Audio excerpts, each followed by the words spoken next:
Hey, what's up you guys? It's Dorothy and welcome back to my channel. In today's video, we're going to go into chapter 29 of Speak by Lori Halse Anderson.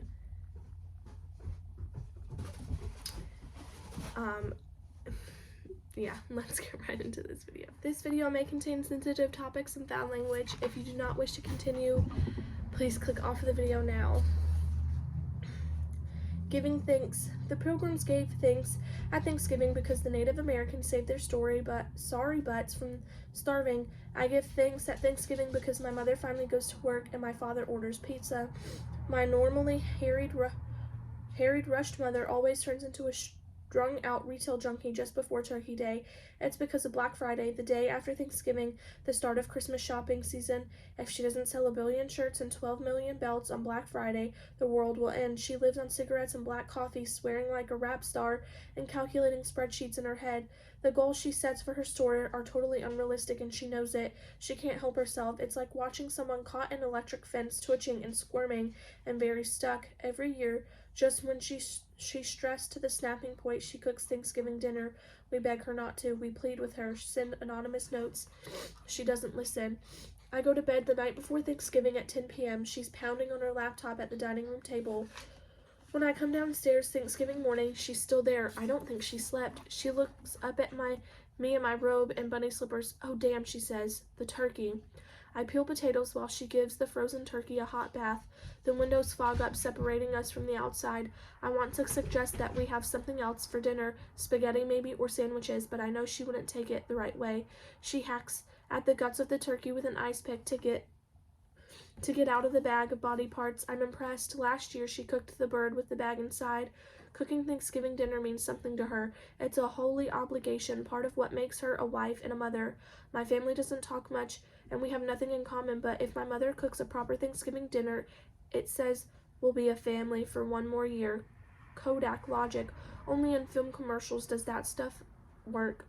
I finish the potatoes. She sends me to the TV to watch the parades. Dad stumbles downstairs. How is she? He asks before he goes into the kitchen. It's Thanksgiving, I say. Dad puts on his coat. Donuts, he asks. I nod. The phone rings. Mom answers it. It's the store. Emergency number 1. I go into the kitchen for a soda. She pours me orange juice, which I can't drink because it burns my scabby lips. The turkey floats in the sink. A 10-pound turkey iceberg. A turkey bird. I feel very much like the Titanic. Mom hangs up and chases me out with instructions to take a shower and clean my room. I soak in my bathtub. I fill my lungs with air and float at the top of the water, then blow out all of my breath and sink to the bottom. I put my head underwater to listen to my heartbeat. The phone rings again. Emergency number 2. By the time I'm dressed, the parades are over and Dad is watching football. Confectioner sugar dusts the stubble on his face. I don't like it when he bums around the house on holidays. I like my dad clean-shaven and wearing a suit.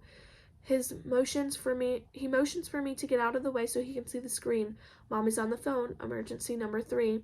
The long curly cord shakes around and around her thin body like a rope, tying her to the stake. 2 drumsticks tips poke out of the enormous pot of boiling water. She's boiling the frozen turkey. It's too big for the microwave, she explains. It will be thawed soon. She puts a finger in her free ear to concentrate on what the phone is telling her. I take a plain donut from the bag and go back to my room. 3 magazines later, my parents are arguing. Not a rip-roarer, a simmering argument, a few bubbles splashing on the stove. I want another donut, but don't feel like wading through the fight to get it.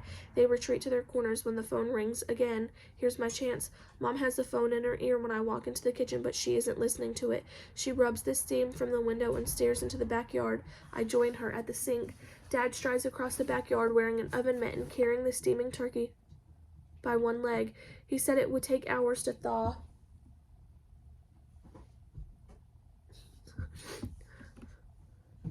Mutters Mom. A tiny voice squeaks from the receiver. No, not you, Ted, she tells the phone. Dad lays the turkey on the chopping block and picks up a hatchet. Whack! The hatchet sticks in the frozen turkey. Flesh he saws back and forth. Whack! A slice of frozen turkey slides to the ground. He picks it up and waves it at the window. My mom turns her back to him and tells Ted she's on her way. After Mom leaves for the store, Dad takes over the dinner. It's the principle of the thing. If he gripes about the way she handled Thanksgiving, then he has to prove he can do a better job.